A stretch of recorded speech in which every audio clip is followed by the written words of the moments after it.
नमस्कार, मैं कमलेश कबीर आपका एक बार फिर स्वागत करता हूं इस नए एपिसोड में। आज के इस एपिसोड में हम बात करेंगे दिल्ली शराब घोटाले की, क्योंकि कुछ लोगों को लग रहा था कि दिल्ली शराब घोटाले में जब अरविंद केजरीवाल की गिरफ्तारी हुई तो अब ये शराब घोटाले की जो फाइलें हैं वो बंद हो जाएगी, या हम इसको कहें कि अब जो है वो ऑलमोस्ट जिसकी गिरफ्तारी होनी थी उसकी गिरफ्तारी हो गई और अब आगे जो है वो ट्रायल बेसिस पे बहस जो है वो कोर्ट में चलेगी। लेकिन ये मामला यहीं नहीं रुका।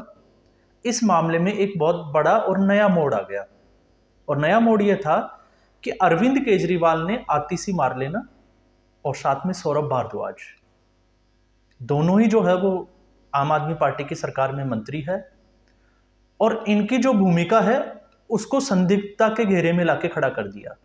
और ऐसा करने वाले कौन है? अरविंद केजरीवाल। अब अरविंद केजरीवाल की अगर राजनीति की हम बात करें तो अरविंद केजरीवाल के सारे साथी, चाहे वो मनीष सिसोदिया हो, संजय सिंह हो, सत्येंद्र जैन हो, ऐसे लोग पहले से जो है वो तिहाड़ में बंद है। अरविंद केजरीवाल खुद जो है वो तिहाड़ चले गए हैं। अब बचते हैं इनके बड़े नेताओं में, अगर हम देखते हैं तो आतिशी मारलेना और सौरभ भारद्वाज। तो अब जो है वो लोगों के मन में एक शंका पैदा हो रही है, और वो ये है, क्या अरविंद केजरीवाल ने जानबूझकर आतिशी मारलेना और सौरभ भारद्वाज का नाम लिया है? तो ये आकलन जो है वो उनका सही भी हो सकता है, और उसके पीछे क्या कारण हो सकता है उसकी भी हम बात करेंगे। लेकिन इससे पहले हम बात करेंगे कि जो ईडी ने जब अरविंद केजरीवाल की रिमांड खत्म हुई और उसके बाद में जब उनको राबर्ट्स एवेन्यू कोर्ट में पेश किया गया, तो आखिर उस वहां पे हुआ क्या, और आतिशी मारलेना और सौरभ भारद्वाज का नाम आया कैसे। तो जब कोर्ट की कार्रवाई चल रही थी तो आपको पता होगा अरविंद केजरीवाल के वकील है रमेश गुप्ता, और ईडी के वकील आपको पता होगा एसवी राजू। तो जब ईडी ने जो है वो अपनी दलीलें देना शुरू की, तो उन्होंने अपने जो दस्तावेज जो कोर्ट के सामने पेश किए थे उसके पैराग्राफ 13.1 से जो है वो उन्होंने शुरू किया, और जो जजेस थे उनका ध्यान अपनी ओर खींचने के लिए, हम इसको कह सकते हैं कि ध्यान आकर्षित करने के लिए। और उसमें कौन कौन सी बातें जो है वो इस रिमांड के दौरान अरविंद केजरीवाल के साथ हुई, वो सारी बातें उन्होंने कोर्ट के पटल पे रखी। तो सबसे पहले उन्होंने बताया कि अरविंद केजरीवाल जो है वो ईडी का जांच में कोई सहयोग नहीं कर रहे। वो सीधे तौर पे जो भी उनसे सवाल पूछा जाता है उसका जवाब जो है वो नामे देते हैं। ये जो है वो ईडी की तरफ से सबसे बड़ा जो है वो दलील दी गई। बाकी 13.1 जो पैराग्राफ है वो इतना खास क्यों हो जाता है उसको भी हम समझ लेते हैं।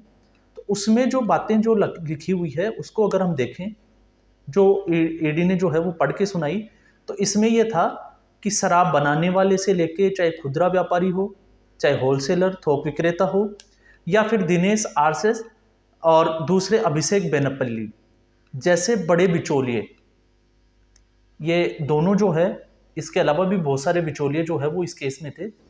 इन सभी बिचौलियों से रिलेटेड जितने भी जो ईडी के पास साक्ष्य थे वो अरविंद केजरीवाल को दिखाए गए, और जब ये दिखाए गए तो इसमें ईडी ने यह भी बताया अरविंद केजरीवाल को कि उनकी 10 से ज्यादा बार जो है वो विजय नायर के साथ मुलाकात हुई।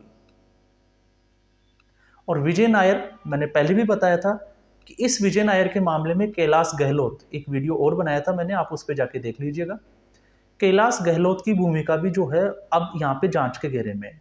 सक्की सुई जो है वो उनके ऊपर भी जाती है। ऐसा इसलिए क्योंकि जो सरकारी बंगला कैलाश गहलोत को अलॉट हुआ था उसमें विजय नायर रह रहा था, और अशोक गहलोत से जब ईडी ने इसके बारे में पूछताछ की तो उनका जवाब था कि उनको इस बारे में जानकारी नहीं है। तो अब आप खुद सोचिए कि जिस व्यक्ति को बंगला मिला हो और वो एमएलए हो, और उसका जो अपना घर है वो वसंत विहार में है, और सिविल लाइन में उसको अगर बंगला अलॉट हो जाता है, तो क्या उसकी अनुमति के बिना कोई दूसरा व्यक्ति उसमें रह सकता है? और अगर वो रह रहा है तो क्या उसको खबर नहीं थी? और अगर मान लेते हैं कैलाश गहलोत की अगर खबर नहीं थी कि विजय नायर उसमें रुका हुआ है, वो उसमें ठहरा हुआ रहता है, तो क्या ऐसी स्थिति में कैलाश गहलोत के अलावा कोई अगर उसको परमिशन अनुमति दे सकता है तो वो सिर्फ और सिर्फ अरविंद केजरीवाल दे सकता है। इससे एक चीज तो साफ होती है कि अरविंद केजरीवाल के संबंध विजय नायर से बड़े अच्छे थे। इसके अलावा साउथ लॉबी से अरविंद केजरीवाल की फेस टाइम पे जो है वो बात जो है वो विजय नायर करवाता है। ये सारे जो है वो साक्ष्य ईडी ने केजरीवाल के सामने रखे, फिर चाहे वो सीडीआर डेटा हो स्थानों की लोकेशन का, चाहे गोवा में जो पैसे खर्च हुए वो पैसों का जो हवाला की जो फर्म है उसके जो डेटा जब्त किए गए हैं उनकी जानकारी हो, आंशिक नकद का जो लेन देन हुआ या बिल जो दिए गए, वो सारे के सारे साक्ष्य जो है वो ईडी ने अरविंद केजरीवाल के सामने रखे पूछताछ के दौरान। लेकिन अरविंद केजरीवाल ने सबको जो है वो मानने से मना कर दिया, या अरविंद केजरीवाल का इस मामले में जवाब था कि उनको इसकी कोई जानकारी नहीं थी। और सबसे बड़ी बात तो यह है कि अरविंद केजरीवाल के मुख्यमंत्री के विभाग में विजय नायर काम करता है, इसकी जानकारी भी अरविंद केजरीवाल को नहीं थी। ये अरविंद केजरीवाल का कहना मान। अब आप जो है वो खुद एक बार सोच के देखिए, आकलन करके देखिए, क्या ऐसा संभव है? और फिर उसके बाद में जब ये अनभिज्ञता केजरीवाल जारी कर देते हैं, तो उसके बाद में जब अरविंद केजरीवाल ने ईडी ने जब अरविंद केजरीवाल से विजय नायर के बारे में पूछा कि वो उस मुख्यमंत्री निवास क्यों आता था, तो उनका सीधा जवाब था कि विजय नायर आतिशी मार्लेना और सौरभ भारद्वाज को रिपोर्ट करता था। मतलब हम कह सकते हैं इससे कि अरविंद केजरीवाल से नहीं, वो रिपोर्ट करता था आतिशी मार्लेना और सौरभ भारद्वाज। तो अगर अरविंद केजरीवाल ये कहता है, और सबसे बड़ी बात यह है कि कई लोग जो है वो आम आदमी पार्टी के कट्टर समर्थक जो है, हो सकता है वो इस वीडियो को देख रहे हैं, वो बोलेंगे कि नहीं ये तो फेक है। तो आज की इस कार्रवाई में अगर हम बात करें तो ईडी जब ये साक्ष्य जो है, ये पैराग्राफ पढ़ के जब कोर्ट को सुना रही थी, उस वक्त आतिशी मार्लेना और सौरभ भारद्वाज वहीं थे और अरविंद केजरीवाल खुद कोर्ट रूम में मौजूद थे। लेकिन कहीं भी ईडी की इस दलील का जो है वो अरविंद केजरीवाल ने विरोध नहीं किया, आपत्ति दर्ज नहीं की, और वो चुपचाप खड़े रहे। तो इससे एक बात तो समझ में आती है कि अरविंद केजरीवाल ने जो है वो ये बात बोली होगी। इसके अलावा अरविंद केजरीवाल ने जो फोन के जो पासवर्ड है वो देने से मना कर दिया, और आईफोन है इसलिए बिना पासवर्ड के वो खुल नहीं सकता। ये आप और मैं सब लोग जो है वो इसके बारे में जानते हैं। और यही एक सारी जो दलीलें थी ईडी की, वो ईडी का जो है वो पक्ष मजबूत कर रही थी, और यही कारण हुआ कि अरविंद केजरीवाल को 15 दिन की न्यायिक हिरासत में भेज दिया गया, और वो तिहाड़ जेल की अब शोभा बन गए।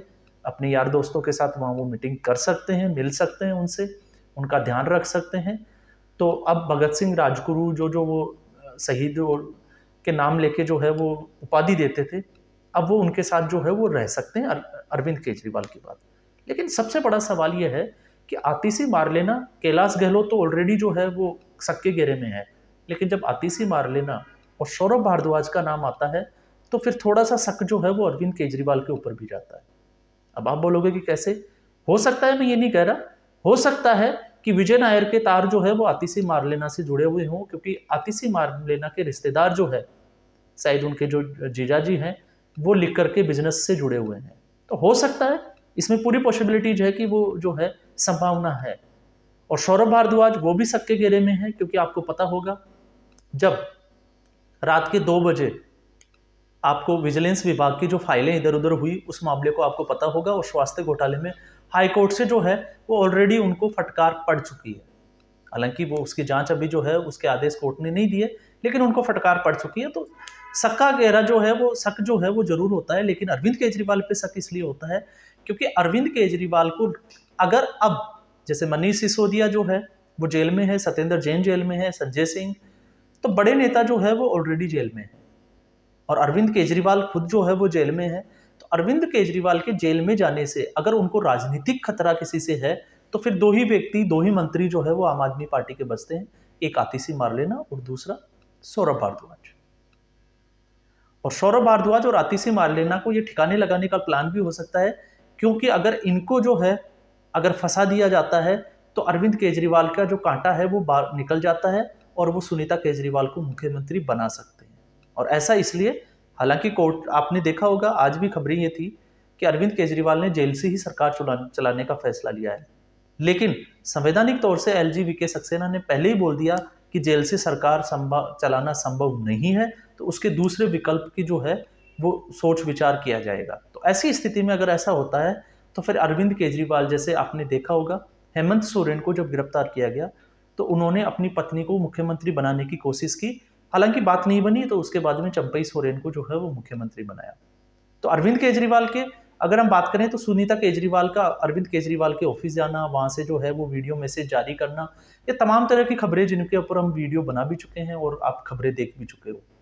तो ऐसी स्थिति में सुनीता केजरीवाल को अचानक से जो है, आपने देखा होगा इससे पहले अरविंद केजरीवाल की जब गिरफ्तारी हुई उससे पहले सुनीता केजरीवाल जो है वो बैक एंड से काम करती थी।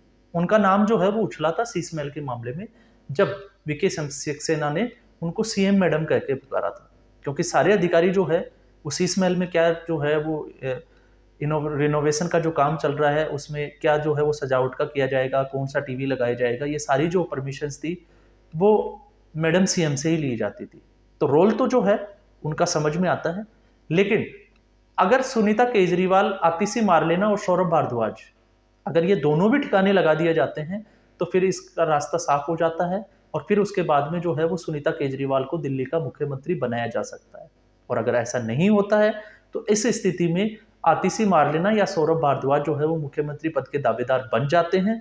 और ऐसी स्थिति में अरविंद केजरीवाल का जो डर है वो ये है कि कहीं अब बची कुची जो आम आदमी पार्टी है वो टूट नहीं जाए, बिखर नहीं जाए।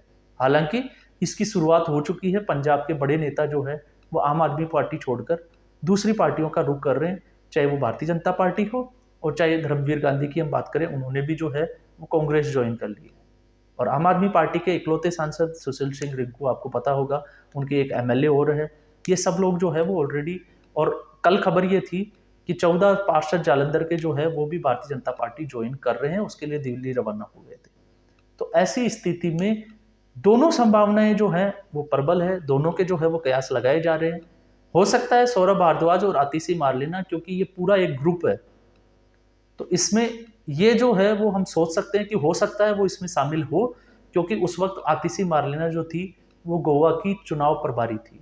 तो ऐसी स्थिति में उनको सब पता होगा या उनके अंडर में ये सारी चीजें हो रही होगी। लेकिन इसका दूसरा एंगल ये भी हो सकता है कि अरविंद केजरीवाल जो है उनको पता है कि आतिशी मारलेना और सौरभ भारद्वाज के होते हुए वो सुनीता केजरीवाल को मुख्यमंत्री नहीं बना सकते, और ऐसी स्थिति में आम आदमी पार्टी से उनका कंट्रोल जो है वो बाहर हो जाएगा और कोई दूसरा व्यक्ति जो है वो उसके ऊपर कब्जा कर लेगा। तो दोनों संभावनाएं जो है वो प्रबल है, और जहां हम उम्मीद कर रहे थे कि अरविंद केजरीवाल जो है उनको राहत मिल जाएगी, तो अब जो है जल बोर्ड जो घोटाला जो था जिसकी बातचीत चल रही थी उसकी भी जांच जो है वो अब शुरू हो चुकी है। तो अब उसमें भी जो है वो जल्दी से और बहुत तेजी से डेवलपमेंट हो सकता है। तो ऐसी स्थिति में अरविंद केजरीवाल, जैसे मनीष सिसोदिया, संजय सिंह और सत्येंद्र सिंह जैन की बात कर रहे थे कि उनको जो है वो साल साल 2-2 साल से जो है वो जमानत नहीं मिली, तो अरविंद केजरीवाल भी अब लंबे जो है वो तिहाड़ जेल की शोभा बढ़ाने वाले हैं। इसमें कोई जो है वो शक नहीं है, कोई दो राय नहीं है। तो आज के एपिसोड में बस इतना ही। उम्मीद करूंगा आपको ये एपिसोड पसंद आया होगा। लाइक करें, शेयर करें और चैनल जरूर सब्सक्राइब करें। धन्यवाद।